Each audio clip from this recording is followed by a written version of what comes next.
Assalamualaikum selamat datang kembali di Guru Gembel Channel. Selamat datang di video yang maksain dan dadakan ini.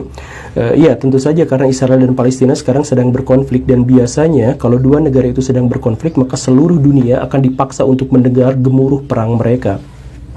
Kenapa perang ini begitu fenomenal? Kenapa perang ini selalu disorot oleh media massa? Apakah perang ini terjadi gara-gara agama sehingga orang-orang harus tertarik melihatnya? Saya pikir tidak demikian, Baraya. Kalau seandainya perang yang dimaksud itu adalah perang yang fenomenal karena mengatasnamakan agama, maka perang yang seharusnya lebih dikenal itu adalah perang di Afrika. Perang di Afrika itu atas nama agama, dalam skala yang lebih besar dan tersebar lebih luas, durasinya lebih lama, dan korban jiwanya jauh lebih banyak. Tetapi kenapa kita tidak mengetahuinya? Kenapa media-media massa tidak memberitakannya? Kenapa YouTube tidak menayangkannya? Kalau seandainya perang Israel dan Palestina itu adalah perang yang ramai gara-gara perang atas nama agama, kenapa konflik-konflik sosial yang terjadi di seluruh dunia ini tidak dianggap sebagai konflik agama? Bukankah kekerasan atas nama apapun itu adalah pelanggaran terhadap semua agama di seluruh dunia? Atau jangan-jangan kita menganggap agama dengan cara yang salah? Kita menganggap bahwa konflik disebut konflik agama kalau mengatasnamakan agama. Kalau tidak mengatasnamakan agama, walaupun menginjak-injak kemanusiaan, dianggapnya sebagai bukan konflik agama. Apakah seperti itu? Sedemikian sempitkah pemahaman kita terhadap agama? Dan pada faktanya adalah setiap 5 orang Palestina yang tewas oleh rudal-rudal Israel itu akan diberitakan dalam durasi yang jauh lebih lama dan waktu yang lebih intens dibandingkan dengan 1000 orang Afrika yang tewas atas nama agama. Kenapa bisa seperti itu? Pada faktanya pula adalah setiap 1 orang komandan Palestina yang tewas terbunuh itu akan diberitakan jauh lebih lama di channel-channel YouTube, akan diberitakan dan lain-lain daripada ribuan orang Yaman yang tewas akibat agresi Arab Saudi.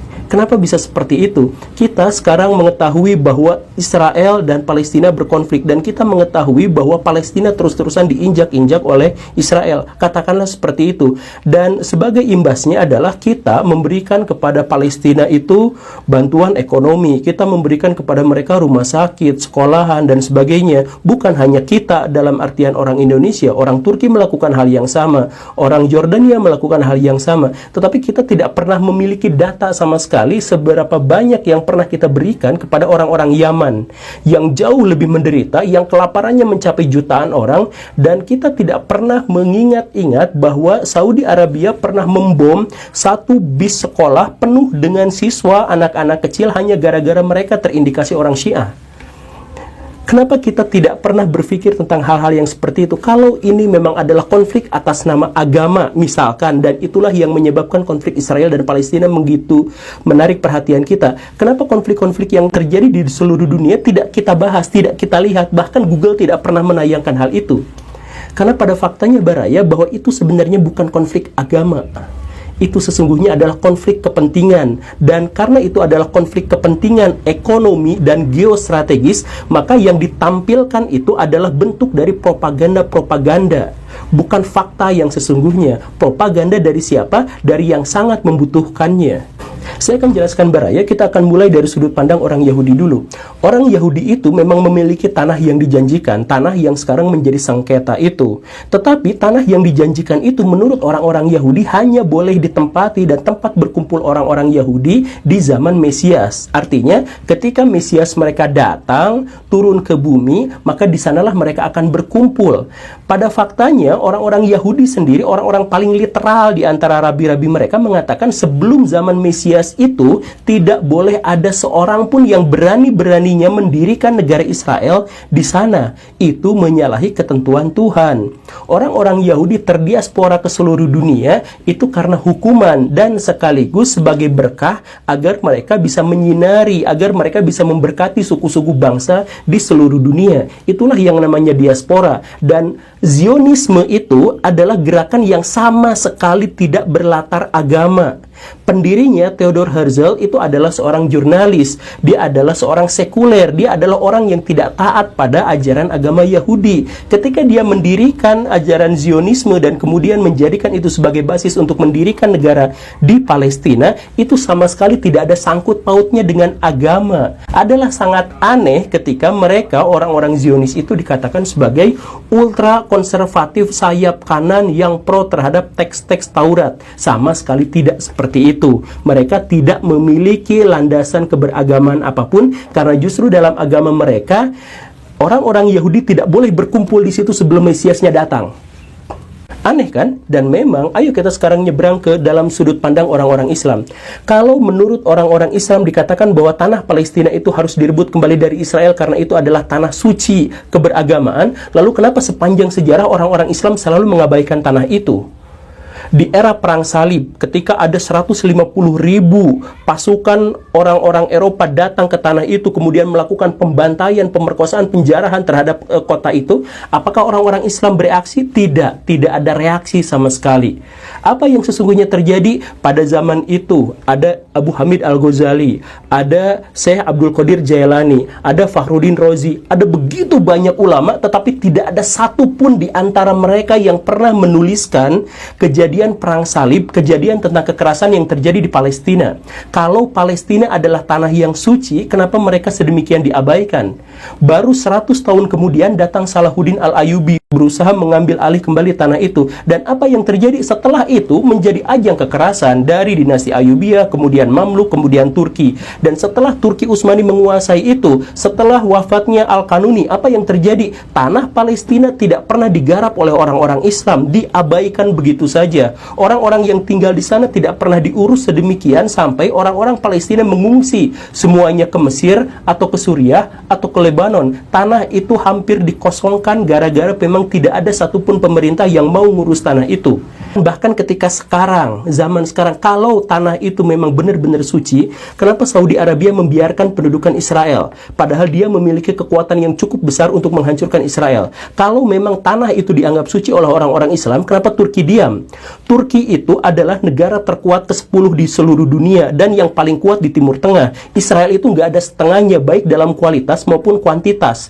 Teknologi Turki dalam kemampuan berperang itu adalah salah satu teknologi paling inovatif di seluruh dunia. Israel gak akan menang melawan Turki. Tetapi kenapa Turki tidak mau menyerang? Nah, kalau memang ini benar-benar dianggap suci, kenapa Palestina selalu diabaikan sepanjang sejarah orang-orang Islam? Dan sekarang, ketika orang-orang Yahudi datang ke sana, orang-orang Islam marah-marah. Kenapa bisa seperti itu? Ibaratnya kita punya anak.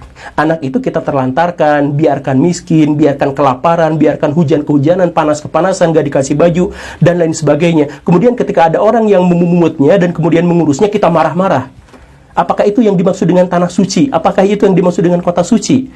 Nah, ini sesungguhnya menjelaskan bahwa perang ini sama sekali bukan perang atas nama agama. Atau ini memang perang atas nama agama, tetapi hanya atas nama agama, bukan perang agama yang sesungguhnya. Dan pertanyaan ini adalah pertanyaan yang umum yang bisa kita ajukan kepada pihak manapun di seluruh dunia. Misalkan kepada orang-orang Kristen. Orang-orang Kristen adalah pemilik tanah terluas di dunia sekarang. Wilayah mereka ada di mana-mana.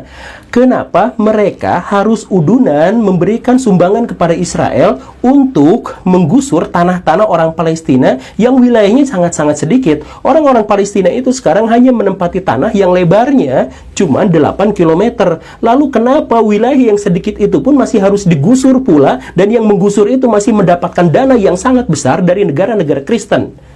Perang Israel dan Palestina adalah salah satu perang paling irasional di seluruh dunia yang bertahan sangat lama. Aneh kan? Makanya video ini adalah video tentang pertanyaan, bukan jawaban. Kan biasanya ustadz-ustadz bertarif mahal itu, kalau ditanya tentang konflik Israel dan Palestina, mereka akan dengan sangat sederhana menjawab bahwa konflik ini adalah konflik yang tidak akan berkesudahan sampai akhir zaman, karena ini adalah konflik agama.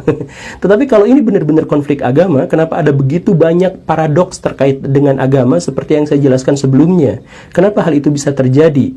Pada kenyataannya adalah ini bukan hanya konflik agama, tetapi ini soal geopolitik, ini soal minyak, ini soal energi, ini soal kekayaan, ini soal ada begitu banyak kepentingan yang terjadi di sana. Kalau memang ini benar-benar konflik agama, maka yang seharusnya kita sorot itu adalah apa yang terjadi di Afrika. Tetapi karena di Afrika tidak ada kepentingan ekonomi, di sana sumber dayanya sedikit, miskin-miskin, kebanyakan gurun, maka diabaikan saja. Tetapi Israel dan Palestina itu memiliki posisi geostrategis yang sangat memadai dan ada begitu banyak kepentingan yang terjadi di sana, sehingga apapun yang terjadi di sana akan disorot besar-besaran dan kemudian diplot, dinyatakan sebagai perang agama atau perang atas nama agama.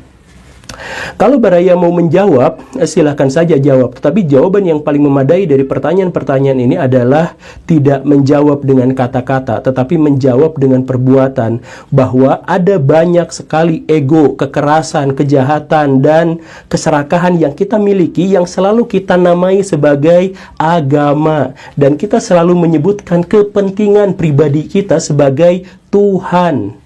Jadi kita sebenarnya tidak benar-benar bertuhan, kita sebenarnya tidak benar-benar beragama. Kita hanya melabeli kejahatan-kejahatan yang kita lakukan ini atas nama agama dan atas nama Tuhan, agar kita terpandang menjadi lebih baik lagi. Mungkin itulah yang terjadi di Israel dan Palestina. Pembantaian terjadi di mana-mana, tetapi orang malah ribut, masalahnya adalah pembenaran atas nama agama.